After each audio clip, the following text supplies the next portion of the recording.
Anyway, okay, so we're talking about the reptilian brain. It's the most primitive part of the brain, and that's the reason they call it the reptilian brain. If we look at almost all vertebrates, well, all vertebrates have a reptilian brain, but it's basically just the inner workings of the brain. It's the part that keeps everything going, I guess. The limbic system, the cerebellum, and what's the other part? Basal ganglia is what we're talking about. This is right in the middle of the brain. I can find my thing. Okay.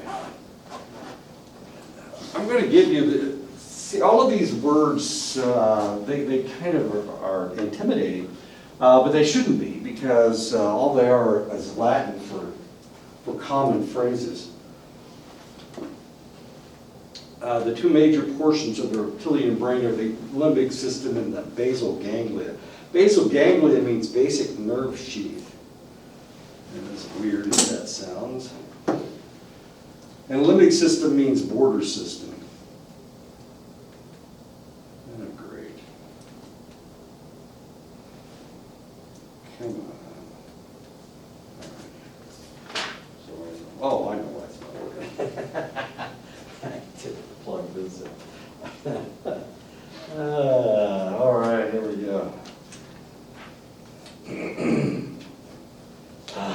Jeez. I had a bad dream last night. It was nuts. Sometimes it will affect you all day long. So let's see how I do today. Basal ganglia includes all of these interesting structures. This is the basal ganglia right here. The caudate nucleus, caudate just means tail. Putamen means stone. The globus pallidus means sphere, pallidus means pale, and the substantia nigra, which means black substance. You wonder, now why in the world would they name anything in the brain the black substance? And it's because it's right next to this pale area, so it looks darker. Substantia nigra is really important. We're going to talk about that in just a second, because it keeps you either sane or gives you Parkinson's disease. The limbic system is made up of the amygdala. Amygdala means almond. The hippocampus, which means seahorse, as weird as that sounds. The fornix. Fornix just means arch. Cingulate gyrus means round girdle. The olfactory bulb and the mammillary bodies. As you can see, it's fairly intricate. It's an fairly intricate system. This is the limbic system. This has to do with your emotions. Controls your emotions. The largest organism in the center of the brain is the thalamus. The thalamus means inner chamber, and it's right in the middle of the brain. That's one of the reasons why they call it the inner chamber. It acts as a connector between the upper and the lower parts of the brain. So it's the part, it actually filters out information coming in from the lower portion of the brain and sends it to the upper portion of the brain. So if you were in a situation where, what was I watching last night? I was watching the dumbest movie. It had Raquel Welch in it. 1 million BC. It's dumb movie. Anyway, this guy's hanging from a ledge. He's got his hands up. And that would be a good example. The information coming from the lower portion of his brain would tell him where his feet were. And of course, he's hanging on, and there's somebody that's coming to step on his fingers. You know, it's one of those kind of deals. Anyway, and he's got all this information coming in, and he's trying to get his feet on a ledge. In the end, of course, he falls. As much fun as that is. But it doesn't kill him, he comes back later. That's crazy as that is. Thalamus acts as a connector. Okay, the real controlling gland in the brain, of course, is the hypothalamus. Hypo means below the thalamus, and that's exactly where the hypothalamus is. As you can see, it's right here. Hypothalamus. It's called the lesser thalamus because that's where it is. But the reality is this is a master gland in the entire brain. It controls just about everything. It controls the pituitary gland. We used to call the pituitary gland the master gland, but we don't anymore because it's controlled by the hypothalamus, which I don't know what you would say if one's the master gland and the other one would be the wife gland of the master gland. I don't know what you call it. Anyway. So this tiny little portion of your brain, this hypothalamus, controls your hunger, controls your thirst, regulates your body temperature, controls reproductive behavior, controls the pituitary gland, which controls just about all the hormones in the body. And for that reason, of course, the hypothalamus is extremely important. I had a friend who had a brain tumor, and they were trying to melt it, or they were trying to kill it. So they did radiation therapy on him. They were shooting it down into his brain from the top, and they hit the hypothalamus and killed it. I know, that's a lot of trouble. So they had to give him lots and lots of medication for the rest of his life. He's still around, by the way. He's still alive. He has impulse control problems. One day, he was in my office. We were colleagues, and we were in the same office. And one day, I'm working away on my computer, and I got my back to him, got my back to the door, or my front. I'm facing the door, and he's not. He's facing the corner. Anyway, I got my back to him, and all of a sudden he has a key on his keyboard that sticks, and it stuck, and he got upset, and he couldn't control his emotions, and he picked the thing up and he just slammed it. And I mean, things shot all over the place. I mean, it was crazy. He just lost his temper, which was kind of interesting. He apologized later, but we kind of faced off there for a second. And of course, I would have eaten his lunch, but as it turned out, he left the room real fast, fairly quickly after that. And then he came back later, apologized. I guess he was low on one of his meds or something. Real interesting fellow. The two most important areas of the midbrain are the tiny bumps known as superior and the inferior colliculi. Colliculi just means trough, and that's what it looks like. The colliculi looks like a trough. The superior colliculi receives information, visual information, and the inferior colliculi receives sound information. So that it's connecting you with the outside world, your eyesight and the sound. The substantia nigra, the black substance, of course, releases dopamine, and dopamine controls. Too much dopamine makes you schizophrenic. Too little dopamine gives you Parkinson's disease. So this is a really important portion of the brain. I mean, it supplies all of your dopamine. We can give you a medication that increases your dopamine level if you have Parkinson's disease. It's called L-Dopa, but it only works for a short period of time. Doesn't work. It's not a continuous thing. We haven't figured out a way to give you a continuous amount of dopamine. The other problem is that sometimes this thing will kick in. If you're taking your L-Dopa, all of a sudden your behavior is very erratic, and that's because you have too much dopamine in your system, and now we've given you schizoid symptoms. Not a good idea. The reticular formation runs from the midbrain into the medulla. This portion of the brain controls sleep and arousal, temperature regulation, and motor control. This is the area of the body that of your brain that if something happens, if there is a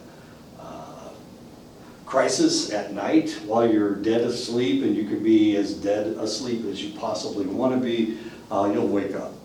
If the baby starts crying, if the baby rolls over and rolls out of bed or something, and starts crying, you'll wake up that quick. Now the weird part is that whether you have children or not, whether you've ever had children or not, as soon as that baby starts crying, we all will react to it. It's just a natural thing. The other thing about the reticular activating system, you see where it is here.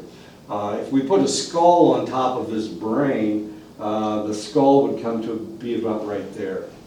One of the problems with riding a motorcycle without a helmet is that if you fall off the back of your head's really heavy, weighs 3 or 4 pounds, and of course your neck's not all that strong. So if you fall off the back of the helicopter, I'm not the helicopter, I'm sorry, I'm talking about my own experience. If you fall off the back of a motorcycle, you'll hit the back of your head. If you hit the back of your head, the skull will go right here. If it hits hard enough, of course, it's going to kill you anyway. But if it hits hard enough, you'll sever this portion of your spinal column, which kills you.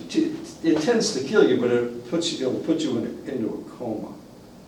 One of my jobs when I was working in a hospital in Omaha, Iowa doesn't have helmet laws. So we used to get a lot of individuals that had fallen off the back of their motorcycle. Geez, see, it's that dream I had. I love talking about helicopters. Had fallen off the back of their motorcycle, and they had damaged this portion of their brain. And because of that, they were in a coma, and they were flatlined. But we could keep them alive. I know that sounds gross, but what we were doing was we were harvesting their organs. If they said that we could, I mean, if they had a thing on their driver's license, my driver's license says, you can take all my organs if you want. I don't know who wants my organs. Yeah, you get one too. They tried to talk motorcycle guys into putting this on their driver's license so that they could harvest their organs. And that was our job. We didn't really transplant anything. At my hospital, we were a trauma center. But what we did, we maintained the bodies until they could harvest the organs, or until they needed the organs, until we knew where they were going to go. We had 2 hospitals down the street. I mean, literally, one was a block away and the other was like 5 blocks away. We had 2 hospitals that actually did transplants. So, yeah, so we were the ones that, I know it sounds like some kind of a horror movie, you know, here we are maintaining all these bodies. Actually, once they declared them dead, we'd harvest them out probably within a day. They were, you know, and then we just send them to the morgue. We'd take their heart and their lungs and their kidneys and their liver. There's sometimes the corneas in their eyes. Anyway, that was our job. And reticular activating system, usually that was the part that was damaged because they'd fallen off the back of the motorcycle. As much fun as that is. Does that sound like fun? Oh, come on. No good, no glory. There you go, exactly. Well, I mean, if you're dead, you're dead. What do you care how many pieces you got missing? Anyway. So we would say, you know, 1 guy dies, so we save 7 lives. 2 kidneys, a liver, a heart, 2 lungs. Well, that cornea is not really saving anybody's life, but the others are. The cerebellum is composed of tightly packed folded neurons. This is the cerebellum. It's right in the back of your brain. The neurons in the cerebellum form an interesting fan-shaped structure that includes the granule cells, the Golgi cells, and the Purkinje cells. Don't let me tell any stories about helicopters, because that's what my dream was about last night. Purkinje cells are contained in the middle layer of the neurons in the cerebellum. Purkinje cells are large multipolar neurons shaped like fans with many dendritic spines. These cells run from the surface of the cerebellum to the brainstem. So they have to do with fine motor movement. If you're an artist, which I'm not, but if you are an artist, this is why you can draw, because of the Purkinje cells. And let me show you what they actually look like. This is what they actually look like. So what you're doing is, or what it is doing, it's controlling the movement of your hands, the fine movement of your hands. So it's the part that allows you to make those tiny little marks that make everything look like they're supposed to look. Anyway, that's. What do they, like, what surgeons do? Purkinje's house, I'm sorry, surgeon? Yeah, exactly. Yeah. Yeah, either you got it or you don't. I'm real steady. Here I am, I'm 70 years old and I'm just as steady as a rock. I know, it's not, yeah.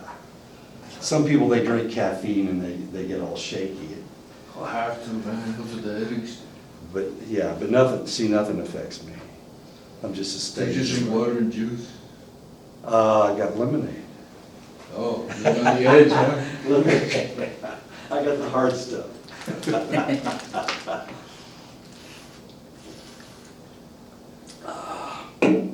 My mother was a nurse, and she was able to start IVs into her 90s because she was so steady, as long as she didn't drink coffee.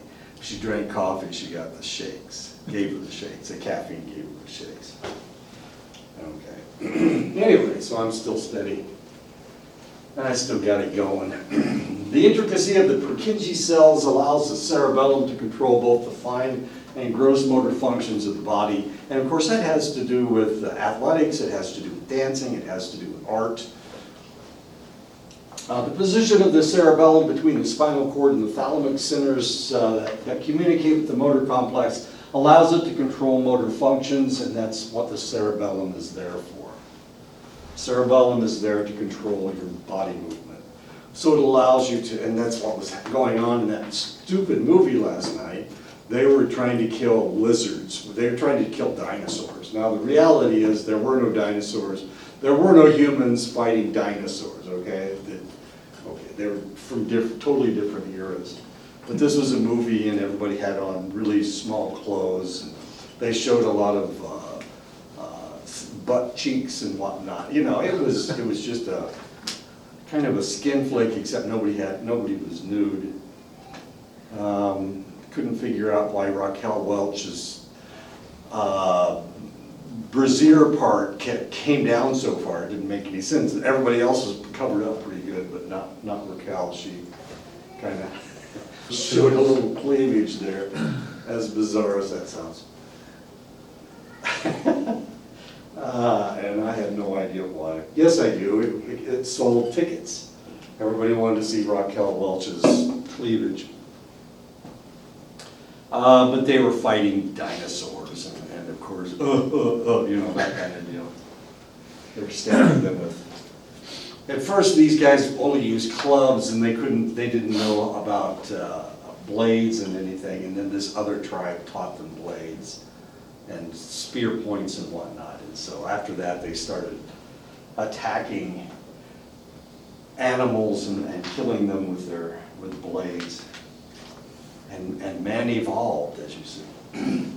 The cerebellum, I don't know what Raquel Welch had to do with it, but she kind of followed him around and showed him how to cut things with a sharp edge. The cerebellum leads into the pons, the first portion of the brainstem. The pons, which means bridge in French and Latin, is involved in motor control and sensory analysis. Information from the ear first enters the brain in the pons, pons meaning bridge. I used to live in Zweibrücken, Germany. We had an Air Force base there. Zweibrücken means two bridges. The French didn't call it Zweibrücken, they called it Dupont. DuPont, two bridges, because there were two bridges going across the river, Saar River, I think. It was the Saar River. Anyway, DuPont. So if you've ever heard of the chemical companies, the chemical company DuPont, they are from right there. The family came from Zweibrücken, Germany. Well, it wasn't Germany at that time.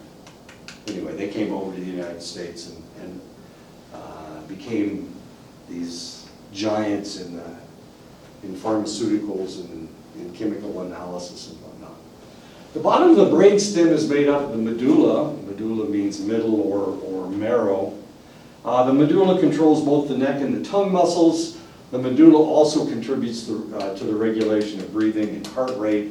If you've ever seen the movie Waterboy with Adam Sandler, he's a football player. He's a really dumb guy from Louisiana. Anyway, he got all excited about the medulla oblongata, which is what we used to call the medulla. Anyway, he calls it the medulla oblongata. They claim that that's where they were wrong, and the movie was completely wrong. It was just a name, it's just a word that kind of fit into their script, I guess. Anyway, they talk about the medulla oblongata, which means long middle is what it means. The main intellectual functions occur in the cerebral cortex. The cerebral cortex means external layer. Cerebral cortex is made up of gray matter. If we cut into the spinal column, what you'll see is white matter on the outside, gray matter on the inside. We cut into a brain with a spoon, what we'll see is gray matter on the outside, white matter on the inside. The gray matter contains about between 50 billion and 100 billion neurons, depending on how smart you are, how much, actually it has to do with how much stimulation you've had.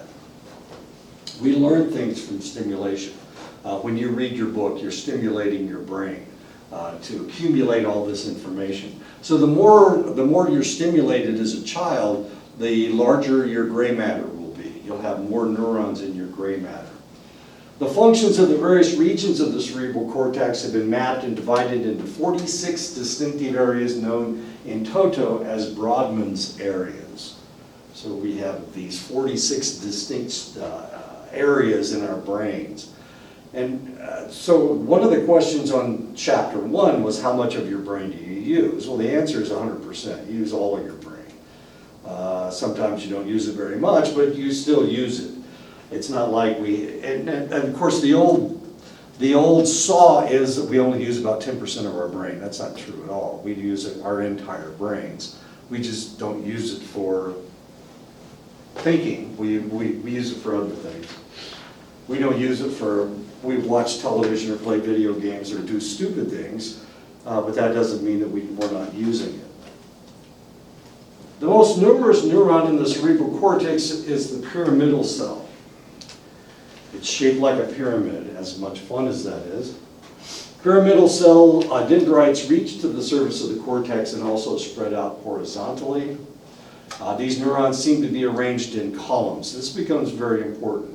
When you're thinking of this class, then you're thinking along a select column. Because of that, you can put pieces of information together. And this has to do with physiological psychology. The next class is counseling class. You have another column for that. And of course, things are piled up. Pieces of information are tied together. And they're all tied together using these pyramidal cells. As you can see, it has thousands of dendrites. Those thousands of dendrites, each one of them will have something to do with a select piece of information. Okay, so let's say you can't think of somebody's name. Maybe you're in the wrong column to remember who that person is. Or you see somebody at Bosch's and you've only seen them at school, and your brain doesn't tell you that this is the same person. It kind of looks like that person, but you don't really make that connection. Why does that happen? Because you're in the wrong column. You're thinking in the wrong column. So if you're playing Trivial Pursuit or whatever, you're trying to find the correct column in order to find that piece of information. And sometimes you're just in the wrong one. As you get older, it's much more difficult for you to shift columns to try to find this piece of information. As much fun as that is. From time to time, I can't remember select words. I'll be looking for a little piece of information, and I just can't find it. Later, I'll look the word up, and then I'll go, that wasn't in there any place. I'm hunting all over my brain for all this information. I just can't find it. And then when I read it, I know I've seen that word before, but I would never have come up with that word.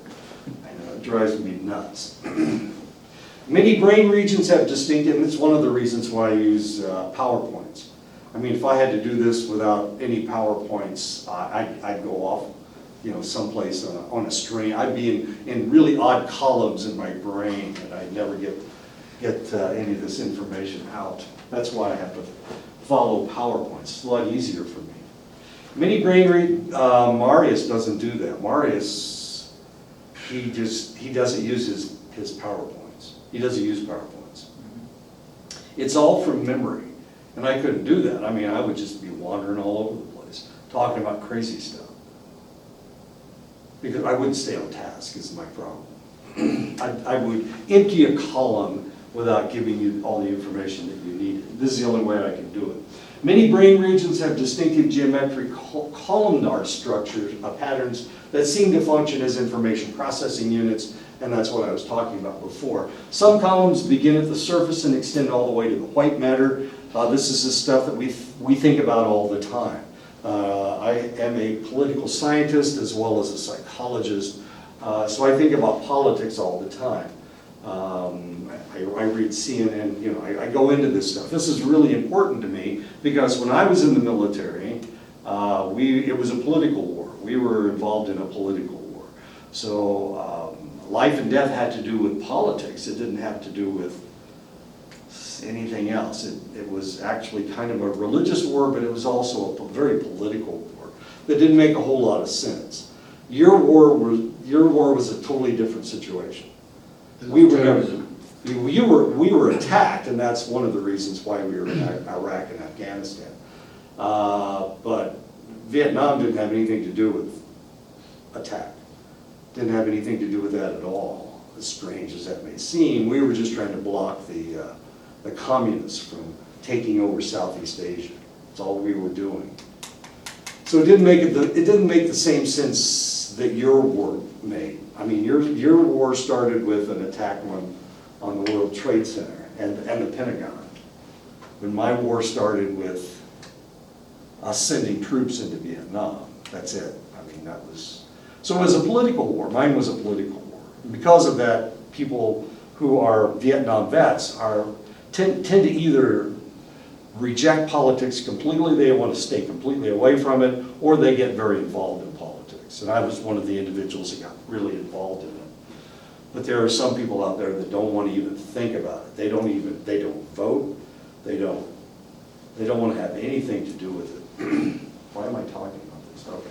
The human cerebral, I get off on tangents. The human cerebral cortex contains about 1 million cortical columns. So you have potentially you have 1 million different things that you can think about. We can think about 1 million different things. Physiological psych, politics, baseball. We have a column for each one. And sometimes we feed those columns and sometimes we ignore those columns. A lot of people don't like mathematics. Okay. That's a column that we try to reject. We try not to do anything with. We don't play games adding and subtracting and whatnot. Well, my son does. My son's a mathematician, so he does those kinds of things. And he's actually very interested in a lot of different things. What they tell you to do in education, this is one of the problems with education today. Once upon a time, we used to teach people to be Renaissance people, so that they knew little pieces of a lot of different things. And then they concentrated in one area. But now what we try to tell people to do is we tell them to specialize, and you need to start specializing.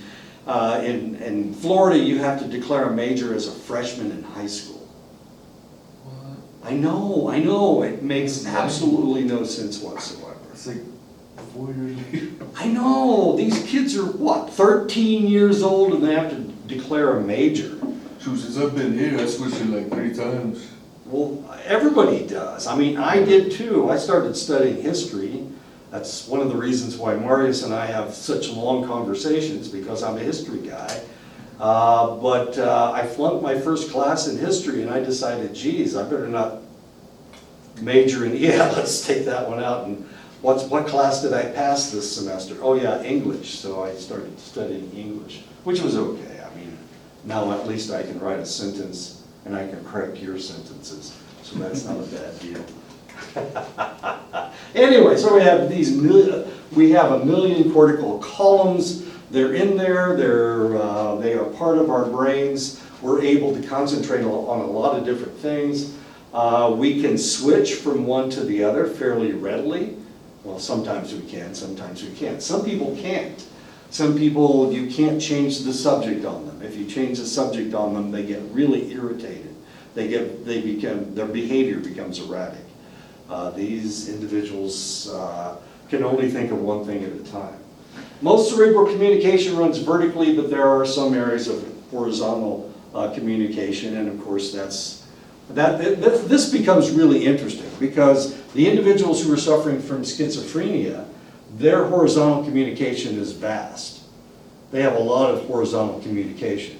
So the problem is that if you're talking about dogs, all of a sudden they'll start talking about planets, or they'll start talking about something else. They tie pieces of information together that don't really go together. And so that's why, one of the reasons why, if you've ever talked to somebody who's schizophrenic, their conversation just bounced all over the place. Kind of like one of those super balls that's bouncing all over the place. You know, all of a sudden they're talking about red, and then they're talking about basketballs, and then they're talking about spaceships, and you know, just nothing is tied together. And it's because their horizontal communication is so vast. But we're going to see why in just a second. And this is why right here. The cortical columns of the neurocortex are arranged in 6 distinct layers. However, most communication is vertical, and select neurons will extend through several layers, some through all 6 layers. So the question is, where's the piece of information that you're looking for? If it's a piece of information that you haven't dealt with for an extended length of time, it's going to be way down here. So you have to find it. If you've ever watched, I don't know, Jeopardy or any of those games where you have to answer something very rapidly, you need the answer very quickly. These are individuals who have think about a lot of different things. And if you think about a lot of different things, then that information migrates its way up your column, and so that it's right on the tip of your tongue, somewhere on the tip of your tongue. Now the problem with schizophrenia is, you can see how organized this is. They are very disorganized. Their neuronal structure is very disorganized. They've got the same number of neurons, but they're just not nearly this. They're not as vertical as this. And because of that, they have a lot of horizontal information going back and forth. So when they start thinking about red, all of a sudden it goes to basketball over here. And if it goes to basketball, from basketball it goes to spaceships, from spaceships, you know. Okay. So that's one of the problems with people who suffer from schizophrenia. Their brains develop in an erratic passion. It is arranged in an erratic pattern. See, it was almost the same word, except 2 T's instead of 2 S's. Okay, that's my day today. This is going to be fun. Anyway, so you can see how organized this is. This is the way our brains are. And I know our brains are arranged this way because you're here. If your brain wasn't arranged like this, then you wouldn't be able to function in a college environment, potentially. Okay. Now let's get into doing brain surgery here. So our brains are protected by our skulls, which is a good thing, because otherwise, you know, things would get in there and we'd be a mess. But that's not all. That's not the only thing that protects our brains. There's also a 3 protective sheath layer. These are known as your meninges. These are protective coverings covering your brain. And your brain needs all the protection it possibly can get. Your brain is very rich tissue. So if I was a bacteria, the best place for me to go would be into a brain or into somebody's heart. It's really it's very vascularized. So there's a lot of food. So if I were an invading bacteria, this is where I'd want to go, or if I were an invading virus. The other outer covering is a covering made up of astrocytes. It's actually quite durable. It's called the dura mater, and which means hard matter, hard mother. It is a hard mother. If you are doing brain surgery, of course, you make a hole in the skull, and then you have to cut it with you have to cut the dura mater with a scalpel. But it doesn't. It's not like it finds purchase right away. It's like it's something rubber, and you have to actually punch through it in order to cut it. It's kind of like an inner tube. You know, you got a knife and you're trying to cut the inner tube, and unless you can find a place to really make a cut, it just slides right over it, even no matter how sharp the scalpel is. Anyway, this tends to be a little bit difficult. And every time, all the brain surgeries that I've seen, they've always made a big deal out of cutting through the dura mater, because sometimes they cut it the first time and sometimes it takes a couple. No thanks. The middle layer maintains an open portion known as the arachnoid, through which flows your cerebrospinal fluid. Cerebrospinal fluid is very important. It is a liquid cushion inside your brain.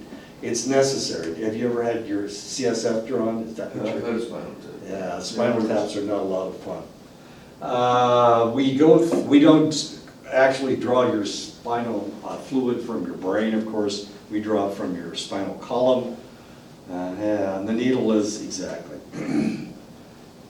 Oh, who was I talking to the other? Oh, I was talking to Patrick Blackwater. I was talking about, he asked me why I didn't like mutton.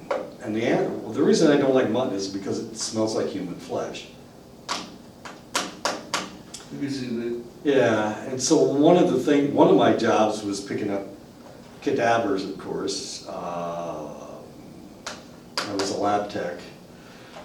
So one of the things we had to do, we had to draw blood and urine. So you got voluntold? I'm sorry? You got voluntold to pick up the bodies? Yeah. Yeah, what a great job that was. Yeah, so sometimes, of course, if we're talking about the Air Force, you're talking about airplane crashes. And if you're talking about an airplane crash, potentially you're talking about fire. And of course, fire cooks human flesh. I mean, that's just the way it works. No smell like it. There's not a pleasant smell for you. Anyway, one of my jobs was drawing blood from these guys, and usually the whatever clothing they were wearing cooked off of them, and they were pretty charred. So that was my job, and we had to take a spinal tap needle to draw blood from the heart. So you have to. Sometimes you can see the ribs, and that's easy because you can just stick right in between the ribs to get to the heart. But if there was enough covering, and you've got muscle and you got fat right there, and sometimes it cooks, of course, you know, it's burning. So you have to find your spot and stick in between your fingers. And it was to find the heart. I mean, you're trying to. It's the only place you can get blood. Then you have to stick them in the abdomen. And usually what happens when somebody dies, they curl up. So they curl up, they go into a fetal position. Okay, so they're dead, and they're starting to cook, and their body naturally bends over. They're not all straightened out and flat. I mean, that'd be perfect. No, of course not. They're sitting in a seat, and of course the first thing that happens is they curl up. So now you have to straighten them out in order to get to their bladder. You're getting the picture here. Mm-hmm. Okay. So unfortunately, I got to smell all this burned human flesh a lot. Too much. Well, too much. Human flesh smells just like mutton to me. Other people have said it smells like pork. But see, I was raised around pigs. So that's a natural smell for me. We cook pork chops, we cook, pork steaks. So that's a natural smell for me. And mutton is an alien smell because we never had sheep. We just ate beef and pork. Anyway, so it smells like mutton to me. All And it's Scott's fault, he was talking about spinal tap needles. And I've been in on spinal taps, but we had to use the same needle to draw blood from the cadavers. I think it would be, It's not a lot of fun. it hurts. And it does hurt a lot. I know it hurts a lot. I used to work in a children's hospital. We used to have to do that with kids dying from leukemia. That was ugly. I was one of the lucky guys that got to hold them down. And of course, you hold them down in a fetal position. So they're all curled up so that they stick their, yeah, you know the position. The inner layer is delicate membrane known as the pia mater or the gentle mother. So we have the arachnoid process in here. This is where your spinal fluid is. Spinal fluid is very important. You need a select amount of spinal fluid in order to cushion your brain and your spinal column. All of us have this. We do unless something happens, like we have a fractured skull. If we have a fractured skull, then some of that stuff may leak out. The other problem may be that if a baby is born with spina bifida, they're producing a lot of cerebrospinal fluid, and just to maintain this area because they've got an opening that's leaking out. And they may have an enlarged skull. This is known as hydrocephaly. So what we have to do is as soon as they're born, we have to put a tap in there so that we can drain some of that cerebrospinal fluid off until we can repair what needs to be repaired. Okay, so normally we got no problems at all. We're all sitting here fine. Maybe Scott's got a headache, but we're okay. And we're going to be okay for all of our lives. We never have to worry about our cerebrospinal fluid unless our meninges become infected, and then we get meningitis. One of the reasons that meningitis kills you so rapidly is because it swells, you get excess fluid in here, you've got bacteria also in your cerebrospinal fluid. It has infected all of this area, it swells up, and it kills brain cells, and then it kills you. As sad as that is. Now, luckily, as adults, meningitis isn't very common with adults, but it's relatively common among children. And of course, they die really fast. And of course, working in a pediatric clinic, that was one of the things that we were always deathly afraid of, was meningitis. Now, strangely enough, meningitis isn't all that common, despite the fact there's lots of bacteria that can cause meningitis. Actually, any bacteria can cause meningitis. It's because of the blood-brain barrier. It doesn't transfer, it's so small, the blood-brain barrier is so small, bacteria can't get into the brain. And that's a good thing. Because remember, this is some of the richest material in the world is your brain. It's very fatty, so a bacteria getting into your brain will just have a field day. The brain is not a solid mass. We think of it as a solid mass, but the reality is that there are openings. There are open areas in your brain. There's 4 open areas called ventricles. Ventricles 1 and 2 are lateral ventricles in each hemisphere. These are 1 and 2 right here. The 3 ventricle is between the hemispheres below 1 and 2, and this is number 3 right here, and 4 is in front of the cerebellum, so it's right here. 1, 2, 3, and 4. Here you go, the 4 ventricles. The more brain damage you have, the more blows you have to the head, the larger these ventricles become. So if I were a boxer, I would have large ventricles. If I were schizophrenic, I would have large ventricles.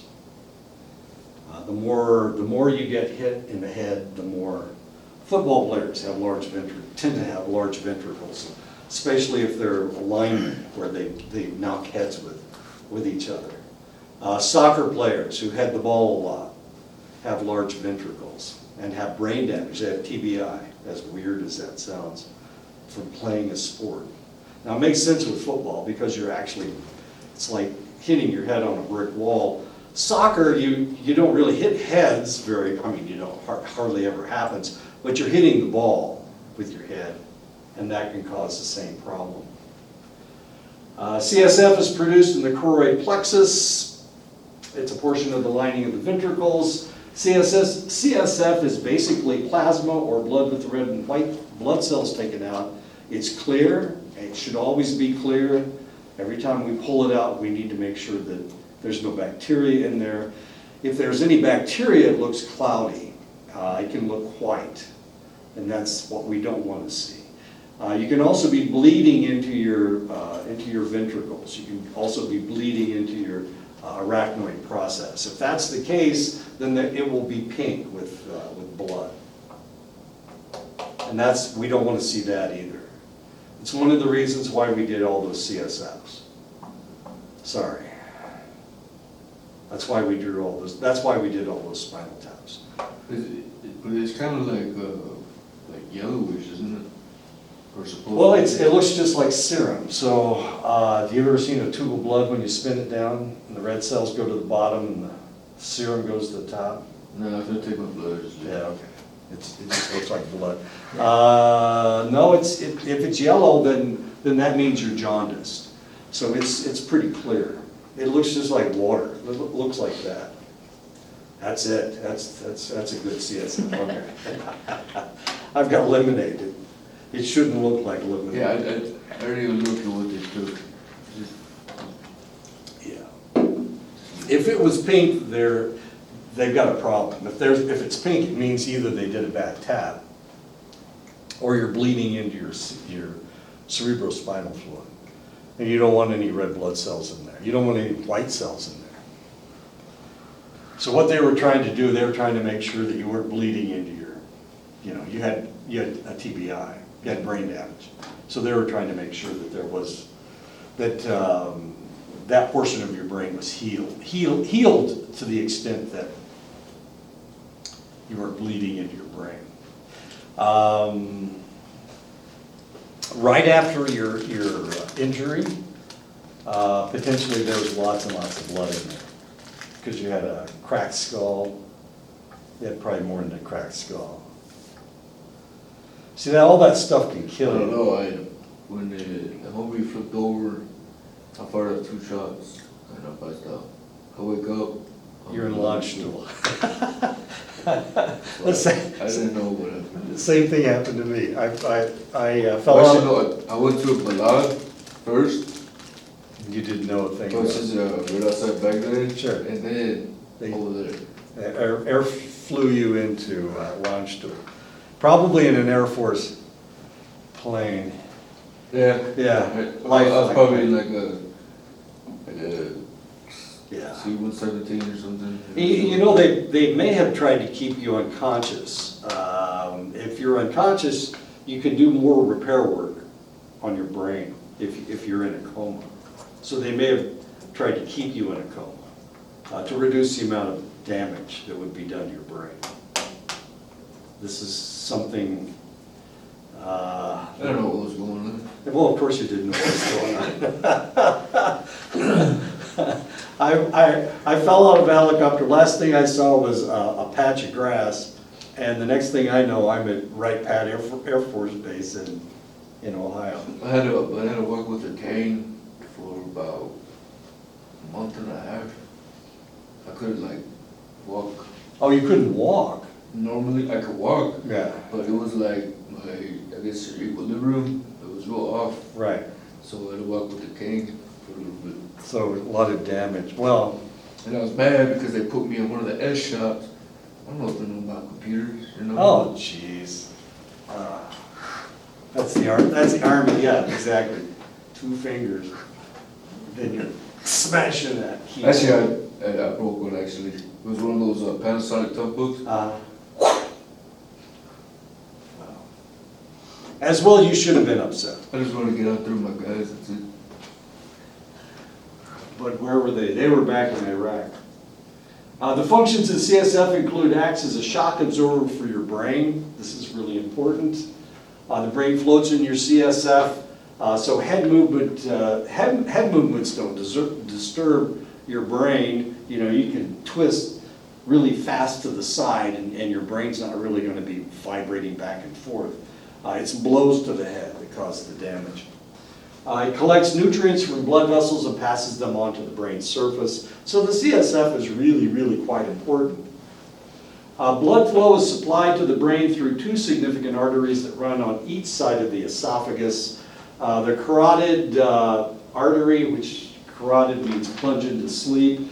Why in the world do we call it that? Because if you pinch the carotid artery off, you can knock somebody out fairly quickly. It's not slow. Your brain needs all the blood that it can get, and if you can cut off the supply of blood to the brain, then somebody's going to pass out really fast. You can also kill them fairly quickly.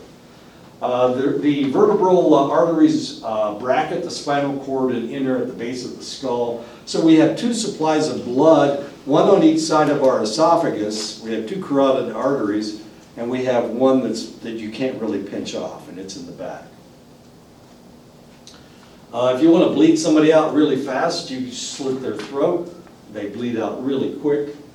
If somebody gets a wound to the neck where the carotid artery is damaged, it's only going to take a couple minutes before they die. Depending on how much they're holding it.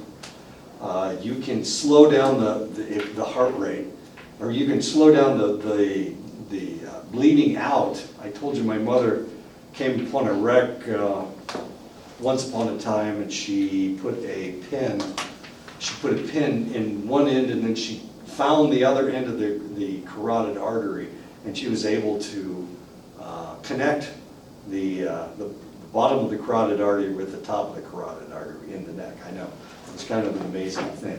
Normally what will happen if one of these things is severed is that it will retract back into the body, and this is the biggest problem. You can't find it, and they just bleed out. There's not a whole lot you can do about it.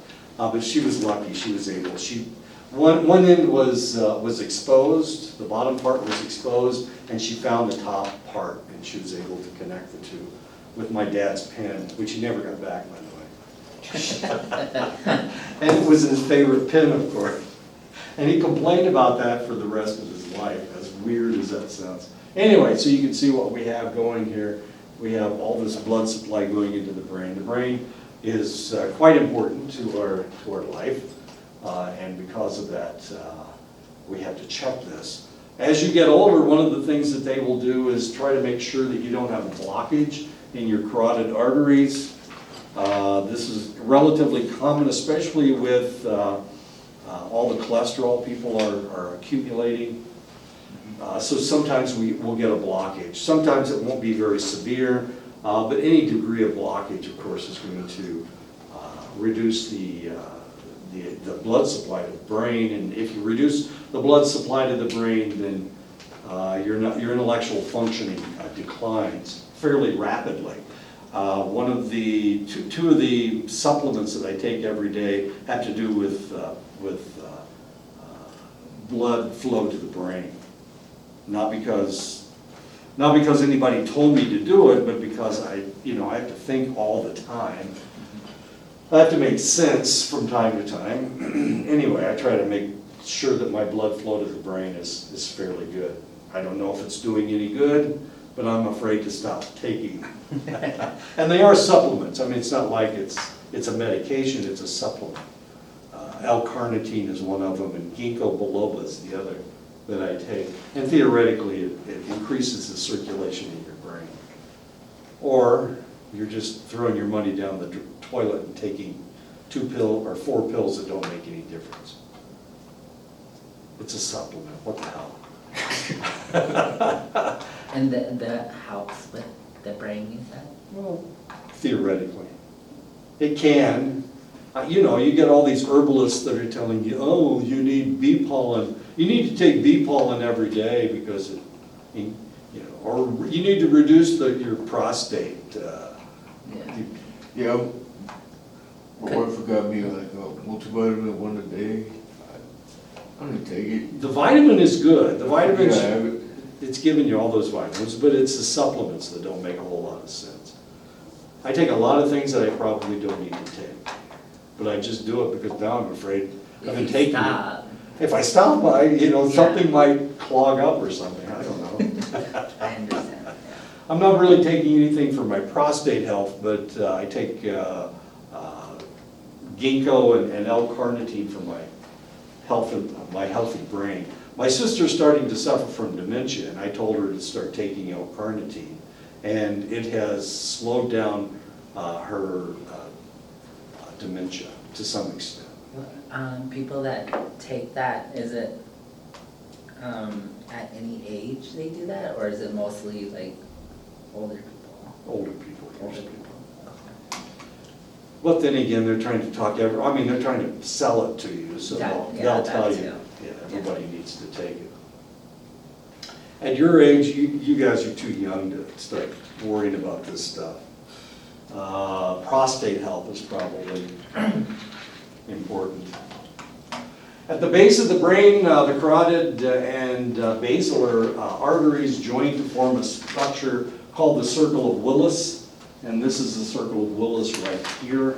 The merging of these two cerebral arteries provides a backup in case blood flow is impinged in one of the two major arteries. And we do get impingement here. You can function with one of your carotid arteries blocked or partially blocked.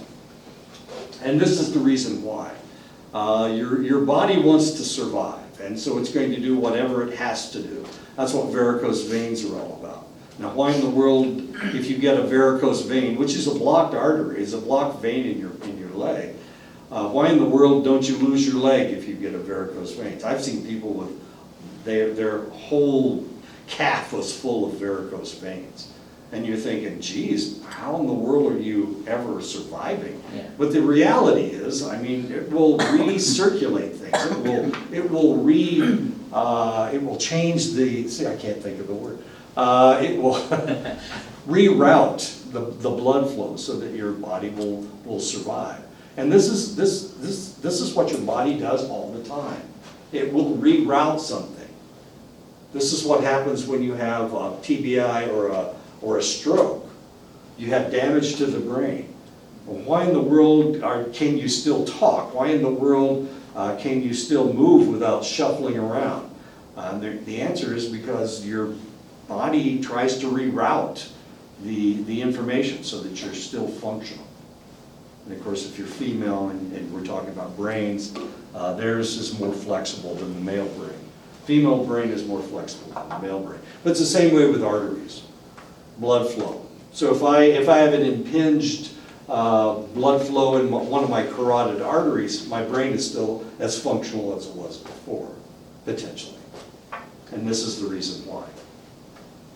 It's a backup. Why do we have two kidneys? If you lose a kidney, you're just as functional as you were before. We have two kidneys because one's a backup for the other one. And that's one of the reasons why people will donate a kidney to somebody. Yeah.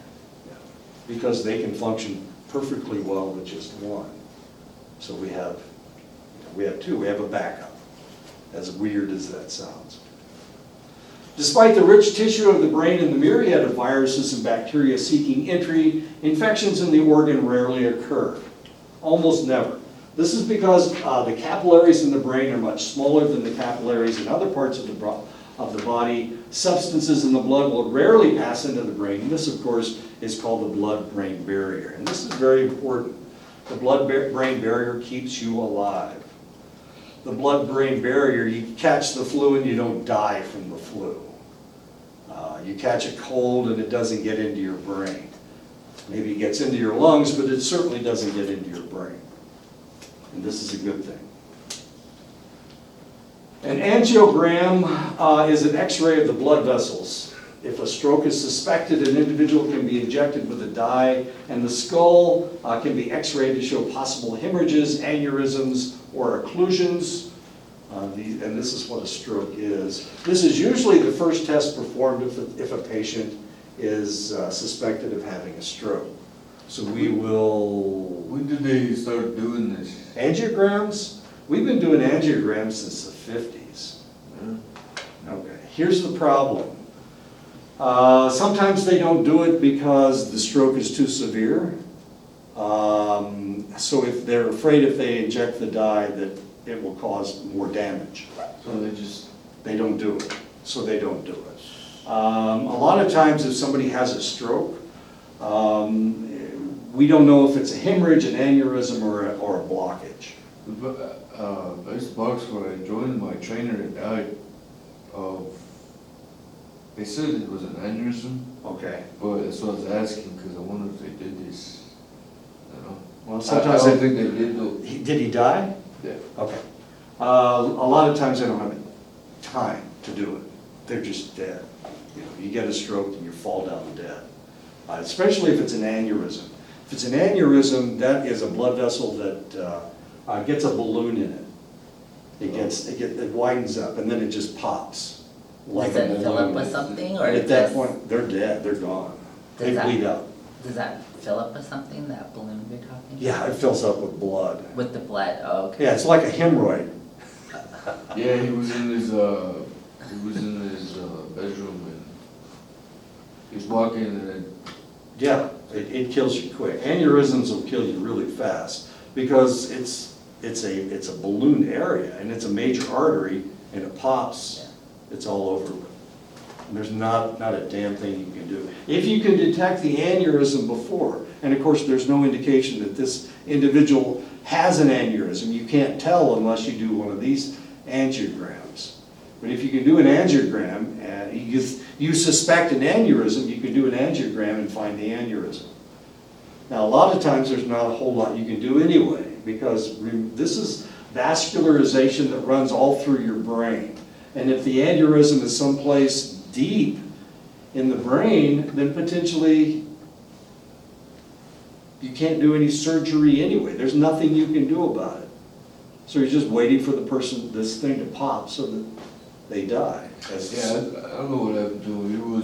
He was a veteran too, Mhm. and he boxed. So I mean, he probably had Right. trauma like crazy. So, I had an uncle that, he was in a five-man machine gun, heavy machine gun crew. And he wasn't the gunner, he carried the ammunition, you know. Anyway, they were at the Battle of the Hurtgen Forest during World War II, that was just before the bulge. They stopped us at the Hurtgen Forest and we were it was impenetrable forest. And here we're setting up our defenses. It was just a wasn't much horrible. visibility in there either, huh? What? The forest was pretty thick. wasn't it? Oh my God, you couldn't see from one, you know, you couldn't see a foot in front of you. Anyway, so he's in this heavy machine gun crew and they're blasting away. All of a sudden a hand grenade comes in, explodes, and it blows, and it kills 3 of them, and then the other 2 guys are blown out. So he flies through the air and he lands on his head. Okay. Yeah, he was in a coma for 6 weeks with all kinds of interesting brain damage that was done. But he recovered 100%, or at least they didn't give him any disability. So he recovered, but he died of a brain tumor that was potentially caused by him being dropped on his head. Yeah. So it was damage that was done in 1944. He died in 1969. He died in 1969. So he was injured in 44, and it took 25 years for him to have a problem. Anyway, okay, so we got all these problems. This is usually the first test that we do, and there's a reason why we do this test. 70% of all strokes are caused by occlusions, blood clots. Blockages in the brain, that's what the stroke is caused by, 70% of them. Now we can give somebody a shot, TCB shot. We can give them a shot if they have a blockage. So, but we have to determine if it's a blockage, because this stuff, it will dissolve this clot. But if they have a hemorrhage, it'll kill them. So we can give them this shot if they have one of these problems, but we can't just give it to everybody with a stroke because we'd be offing these guys. Okay, so we have to wait. We have to do one of these angiograms in order to determine whether it's a blockage or whether it's a hemorrhage. And sometimes we can't tell, so we don't give it to them. I had a heart attack in 2010. When I went into the hospital, they wanted to give me morphine, and I told them, well, morphine doesn't work on me. And of course, these are doctors and they have protocols, and they're going, oh my God, you're not going to take any morphine, what's wrong with you? You know, it's one of those kind of deals. Anyway, so I'm having a heart attack, and you can see it on my EKG that was a pretty serious heart attack. So they were afraid of a blood clot. So they gave me a TCB shot. I think it's a TCB shot, yeah. They gave me a shot, just in case. And then they life flighted me out so that they could do surgery. And they saved my life, and everybody's happy, you know. But they gave me the shot, even though I wasn't having a stroke. They were afraid I was going to have a blood clot that moved into my brain and would kill me because of my stroke, my heart attack. Anyway, as you can see, everything's fine. Nothing killed me. A CAT scan is an X-ray of a thin sliver of tissue. If a patient is suspected of having a tumor or a stroke, a CAT scan would allow the physician to visualize the affected area. This guy's had a stroke, and this is a dead portion of his brain, necrotic tissue. We have discovered it by doing a CAT scan. CAT scans take a while. The angiograms also take a while. I mean, it's an X-ray. We shoot them with dye, and then we take an X-ray of their brain, trying to find the occlusion or whatever.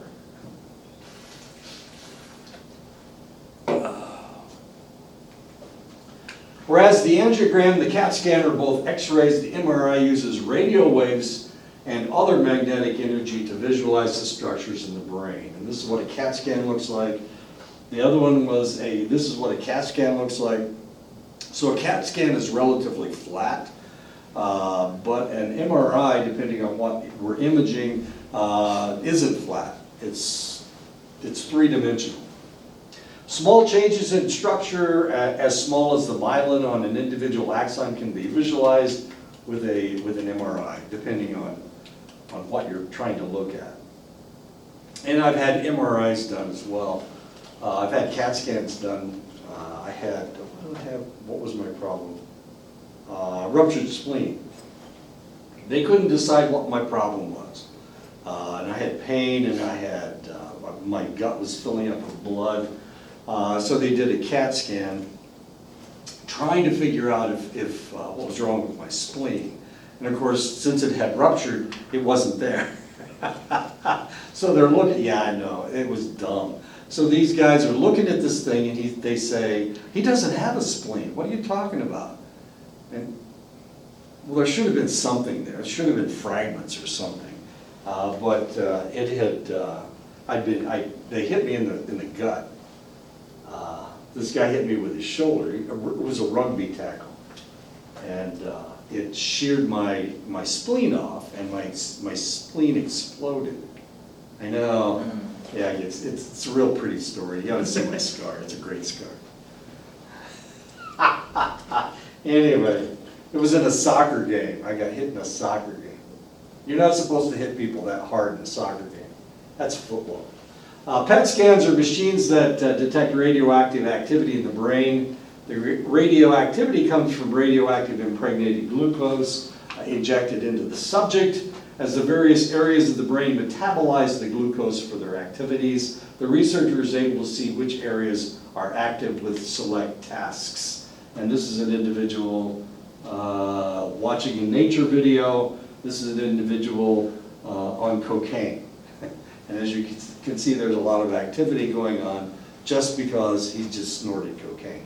So it activates your brain, as you can see. This guy's actively doing something. This guy's not actively doing anything except he just snorted cocaine. So you can see the activity in his brain, as curious as that is. Functional MRI differs from the MRI machine in the intensity of the magnetic signal used, because the functional MRI is so powerful, it can detect minute differences in metabolism.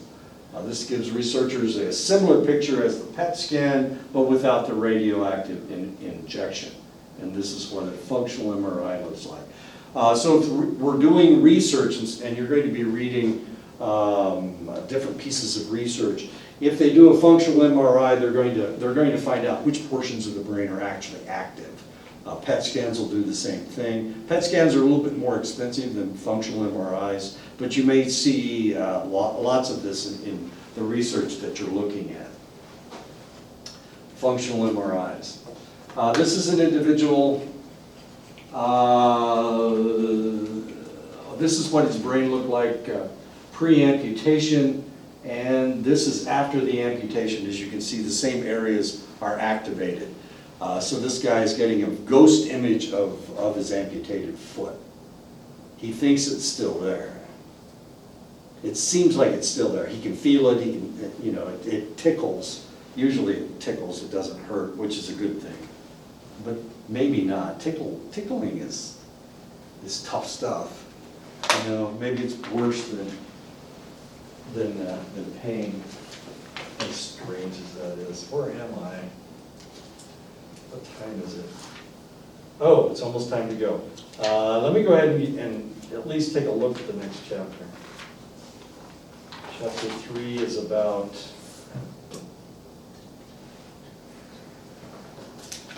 neurophysiology.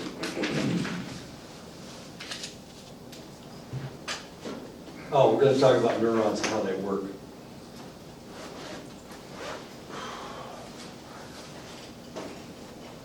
Neurophysiology.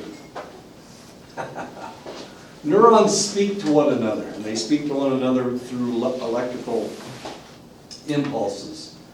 Electrical signals are the vocabulary of the nervous system. Molecules that maintain electrical charge are called ions. There's a positive charge and a negative charge. A positive charge is a cation, and a negative charge is an anion.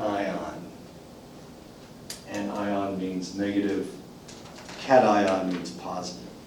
I think I got that right. Maybe I did get it backwards. Anyway, fight or flight response. I'm not on the internet, so I can't do that.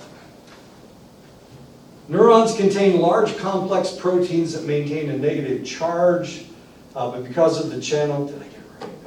But because the channels are closed to the larger positively charged sodium molecule, only the smaller positively charged potassium ion can pass through the small channels. So we have potassium going back and forth. The sodium is too large to go through, so we have sodium on the outside and we have potassium on the inside. We're going to get a charge here. Just wait, it gets good. Because of the large negatively charged proteins, a neuron at rest maintains a negative resting potential of from negative 50 millivolts to negative 80 millivolts with an average of negative 70 millivolts. And that's an answer to one of the questions on your quiz. Negative 70 millivolts. That's the resting potential of a neuron. So it's a negative, it's a negative charge. We're going to create the electrical charge by allowing this neuron to become positive. And the way it becomes positive is that it opens up and the sodium comes splashing in. And because the sodium ions are larger than the potassium ions and they have more of a charge, it will create a positive charge. Okay. So it's a negative potential. We have the resting potential is negative 70 millivolts. Negative 70 millivolts is the potassium equilibrium potential as equated by the Nernst equation. I don't have anything to do with the Nernst equation. That's not my name. I'm not the guy that came up with it. But what's going to happen is the resting potential, it was determined by this strange equation, this Nernst equation. There are many more potassium ions inside the cell than outside, while there are far more sodium cations outside than inside. Okay, so you have potassium on the inside, you have sodium on the inside, or the outside, sorry. Inside and outside. Okay, we're gonna add chloride here, which means that our bodies are maintained, our neurons function only because of salt. Okay, so if you drink blood, if you get punched in the nose and you have to swallow blood, what does it taste like? It tastes like blood, but what does blood taste like? It tastes salty. Okay. If we spin down your blood and we get the liquid portion of your blood, and we taste that, which I wouldn't suggest that you do, but if you taste that, it's salty. If sweat drips into your mouth, it's salty. If you taste urine, it's salty. So salt is really quite important to the human person. I was watching a movie last night and they were running out of salt, and they were afraid that they were going to die because they didn't have any salt. I know, they had meat, they had vegetables, but they didn't have any salt. So they had to go to another fort and get salt so that they wouldn't die of scurvy. You know, these are all important things. And actually, if you don't have enough salt, then you can't function. Then your muscles can't function. Your neurons stop functioning. Your brain you'll start having erratic thoughts, as weird as this sounds. Let me see if I have time. Well, I don't know if I can tell this. Yeah, 5 minutes. 5 minutes. Oh, I got lots of time. So once upon a time, in one of the places where I have worked in my life, Chandler, Oklahoma, we had a young lady that came in and her behavior was quite erratic. So we tried to figure out what was going on. Well, this lady she was an older lady. This lady, and then all of a sudden she discharged a weapon through her wall at the postman. The postman came to deliver her mail, and she thought it was an intruder, so she shot at him with an old 6-shooter, old 44 6-shooter. I know, it was a cowboy gun, okay? And she shoots through the wall at this guy, and she just barely missed him. So of course the cops are called out, and they bring her into the clinic. It's this old lady, and the old lady's got all kinds of money. The weirdest thing. So I drew her blood, and it turned out that her electrolytes were off. Now normally, if you eat and drink what you're supposed to eat and drink, then your sodium is going to be in the 140 range, 140 millivolts. Milliequivalents, I'm sorry, 140. Hers was like 110. So what was happening with her sodium? Why was her sodium so low? That was a question we had to ask ourselves. And this is what we discovered. She had colon cancer, and they had treated it, and they told her, you're not pooping enough. You need to drink more water. And she was one of those obsessive compulsive types. So when they said drink more water, she started drinking more water. And she drank so much water that she diluted out the salt in her system. She wasn't taking in very much salt. She diluted it out to the extent that her sodium went all the way down to 110. And her behavior became erratic because her neurons couldn't function properly. The neurons in her brain. So she started having erratic thoughts. And she shot at the postman. And that's what caused her erratic behavior. It made her insane. She was schizophrenic because her neurons weren't functioning properly. She didn't have enough sodium for her neurons to fire properly. So she was acting erratically. This was the first time. So we told her to stop drinking so much water. You can drink water, that's good for you, but you don't drink as much. But she's obsessive compulsive. How do you turn off somebody's water so that she can't drink so much? She lived alone, she was fine, she was in her 50s. Everything was okay, but she was drinking too much water, and we couldn't stop her.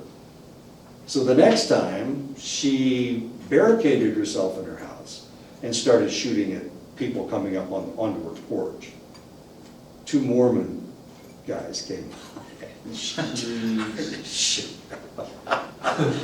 I'm sorry, I shouldn't have laughed. She missed them both, don't worry, she was a bad shot.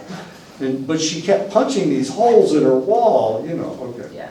That was a little strange. And every time that this happened, they would bring her to the clinic, we'd draw her blood, and we'd find out that her sodium is really, really low. And we tried to get her to stop drinking so much water. She was schizophrenic, and the reason she was schizophrenic is because she was diluting out her sodium so much, as weird as that sounds.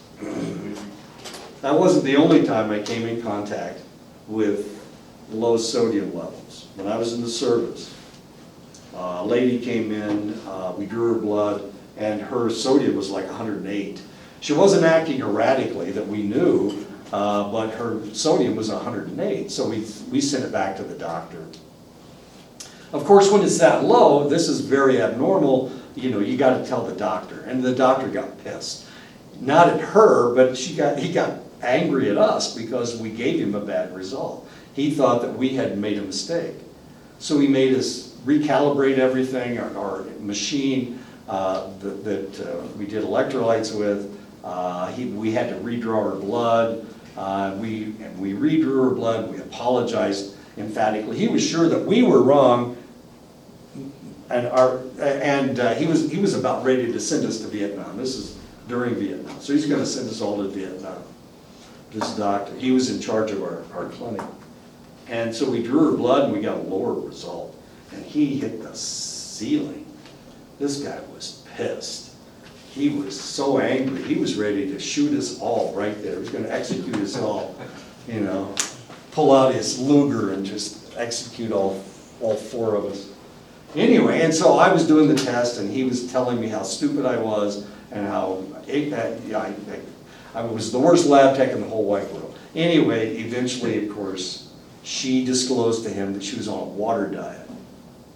And what they did was, instead of eat, they would drink a big glass of water before they ate. Then they'd drink a big glass of water after they ate. So she was consuming lots and lots of water and hardly consuming any food. And because she wasn't consuming any food, she wasn't taking in enough salt, and because she wasn't taking in enough salt, she had a low sodium level. In her case, it wasn't making her as erratic, but it was making the doctor pissed. And we almost all... And so the question is, did he apologize when he found out that we were right? No. Of course he didn't. He's a damn doctor. Was he, this is in the airport, right? Yeah, this is in the airport. Is the officer? Major Rappaport was the guy's name. Dr. Major Rappaport. Yeah, He was an internist.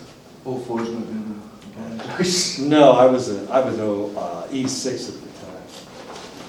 So, or E5, I was an E5 at the time. I was in charge of the lab too. He was ready to shoot. I mean, literally shoot. Since I couldn't give him a good So of course he's gonna blame you, you're the NCOIC. Yeah, I was the NCOIC, so of course he's gonna, yeah, I was his target anyway. I didn't, oh, so, sad story.